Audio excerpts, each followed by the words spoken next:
Hey, deserving listeners, it's time to watch 90 Day Fiancé, another episode, episode 3, season 8. Let's get to it. My name is Dr. Kirk Honda. I'm a therapist and a professor.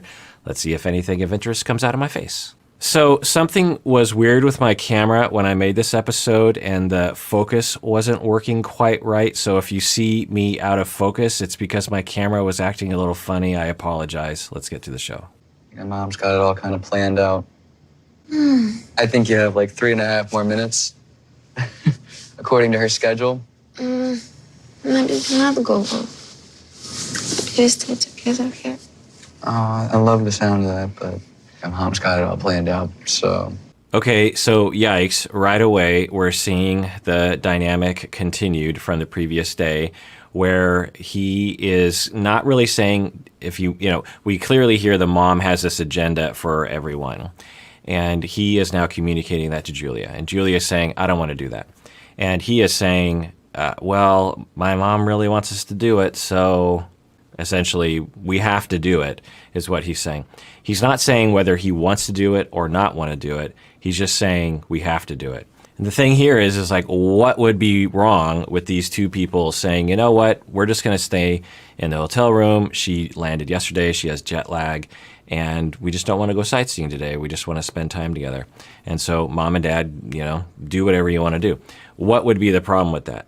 Now, when we're looking at these kinds of relationships, we're always trying to figure out how can each person get their needs met. That's the emotional purpose of a family. The reason why we configure ourselves into families or groups is to help each other and to meet each other's attachment needs, to assist each other in meeting your needs. And one of the ways we do that in a situation like this is, well, we all have a need for closeness. And so the mom is exhibiting that message of, hey, let's be close, let's hang out, let's bond, let's have some fun together. Those are all needs that all four of us have. We all have needs for closeness. We all have needs for fun. We all have needs for togetherness. Okay, so let's do that. But Julia is saying, I have a need to just stay in bed because I'm tired. And the two of them, I think, are expressing a need for bonding for the two of them because they're very much in love, seemingly, and they'd rather not spend the whole day with the parents. So there's all these different needs that are happening. And how can everyone navigate that? Some of the needs are in conflict with each other. Some of the wishes are in conflict with each other. How do you communicate that to the other person? Now, it's interesting, thus far, Brandon has not said whether he wants to do it or not. It's possible he doesn't even know what he wants, given the environment that he grew up in. He might have no sense of who he is and what he wants. We've talked about this before with other people on this show, where I'm always looking for evidence that they have a sense of who they are. And that is something that is cultivated when you're 2, 3, 4, 5 years old in a very attuned environment where the parents are very much paying attention to you. They're not punishing you excessively for having your own voice, that the parents will reflect your emotions, help you with your emotional regulation, help you make your own choices, help you feel competent doing your own things, age-appropriate things. And it's a very complicated process that parents will go through. For example, we all understand that 5-year-olds shouldn't be able to walk to the store a mile away by themselves and come home, right? Most of us understand that 5-year-olds shouldn't do that. That's too scary. It's too much for a 5-year-old to do. But we might imagine a 5-year-old might want to go to a birthday party and not have their parents hovering over the situation. The 5-year-old wants to go play with the other 5-year-olds and not have to worry about parents constantly being around there. So there's always this sense of parents wondering, how much leash do I give this child? And when do I pull back on the leash? Every parent deals with this. And the way you navigate that is pretty complicated. But if you navigate it well, a child will ever so slowly gain enough competence and enough confidence and enough sense of who they are and enough confidence to face the world in terms of the unknowns and enough practice thinking on their own. Okay, you want a 5-year-old to think on their own, kind of. You want a 10-year-old to think on their own a little bit more, but not entirely. You want a 15-year-old to think on their own, but not entirely, and so on. There's an age development in terms of a parent trying to give the child responsibilities. The child takes the responsibilities. The child runs back to you and says, I screwed up. Don't ever make me do this again. And sometimes you save them. Sometimes you say, hey, you're old enough to figure that out for yourself. And ever so slowly, the person develops a sense of, who am I? What do I want? How do I take control of my life? How do I say no? How do I say yes? How do I be assertive? How do I listen to other people? How do I listen to myself? It's a very, very complicated process. And when you have an anxious parent, usually as a result of trauma that they went through, that can off-kilter the entire situation, where you have a child like Brandon who is in his late 20s and still seemingly doesn't know who he is or what he wants, or doesn't seem to have a sense of his own life, really. And you hear little bits of it where he'll say, my mom, she's always getting in the way. But when push comes to shove, he doesn't really do anything. He just sort of foists it on to Julia. And as I've been saying with this family system, it seems possible that the whole family, the three, the parents and Brandon, have actually elected Julia to come into this family to disrupt everything because the three of them know something's wrong. The parents might actually want Brandon to grow up, but they don't trust him with growing up because he acts irresponsible.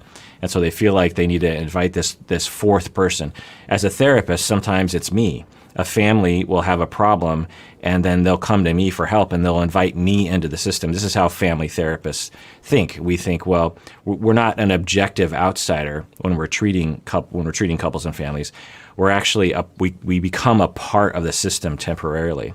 And when we become a part of the system, we also are prone to being thrown around by the emotional turmoil of the family. And that's expected, and that's okay. How do you manage that? Anyway, so Julia is being invited in to disrupt the homeostasis to try to fix things. But they might not know exactly what they're trying to fix. If a family therapist were there, they'd be able to say, so everyone here, what do you think Julia is here to do? Is she here to teach? And this is a style of family therapy. Not every family therapist does this, but I would do stuff like this, where I would say to the family, okay, everyone, is Julia here to make him grow up, to make Brandon grow up? Is that her job here? Mom, is it your job to be very skeptical of Brandon's ability to do things on his own?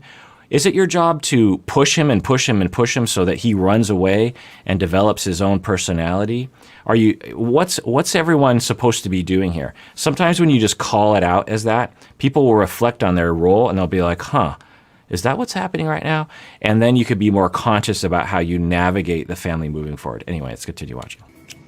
You know what happened if you're not. I'll go home. Okay. It's fun to have. I hope. She is stern on the fact that she wants me to talk to my mother today.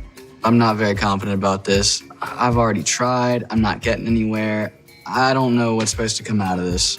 So what I would want to know from Brandon, if he said that to me, if he was my client, I would say, okay, Brandon, I get it. What are you worried about specifically? What's the worst case scenario? Let's say that you, and just as a hypothetical, that you say to your mom, Mom, we're not doing it. I'm sorry. I'm willing to follow a lot of the rules. We're in your house, and I'm really sorry for disrespecting your beliefs on this, but me and Julia, we want to sleep in the same room. We're engaged to get married, and I feel like you should let that one go. And so it's just not going to happen, Mom. I'm really sorry about that. What would happen? I would ask Brandon, if you said that to your mom, and I'm not recommending, because I never would recommend that to anyone. That's a personal choice that they have to make. But I would ask him, what do you think the mom would do there? Would the mom beat you? Would the mom punish you emotionally for 2 years? Would the mom not let you live in the house and you'd be homeless because you can't afford your own place? What would be the consequence here? Would she hate you and that would be very painful to you? What exactly are you worried about here? Because that would help me understand what the landscape is. And then I would talk with him and I would say, do you actually think that that is a negative thing? Like, let's say that he says, oh, you just don't understand my mom. My mom will never let me live this down. She will be if I defied her in this way, she will throw a fit, she'll be angry, and every day will be painful to me. And then I would say, okay, well, is it worth it, pro and con? Because it sounds like Julia is saying, unless you change this situation, she's going to go home and you're going to lose her. So would you rather risk losing Julia, or would you rather risk having your mom be upset at you for a while? I don't know, but who knows what he would say? Because there's a possibility that the way that he thinks is so rigid based on a lifetime of having a particular rigid pattern with his mom, that he might not be able to think outside the box. For him to confront his mom or to completely defy his mom in any way is just so foreign and so strange to him. And sometimes in family therapy, I would actually pose it this way. I would just say, as an experiment, I would just say, so let's just say that Brandon decided to just sleep with Julia in the same room this entire time.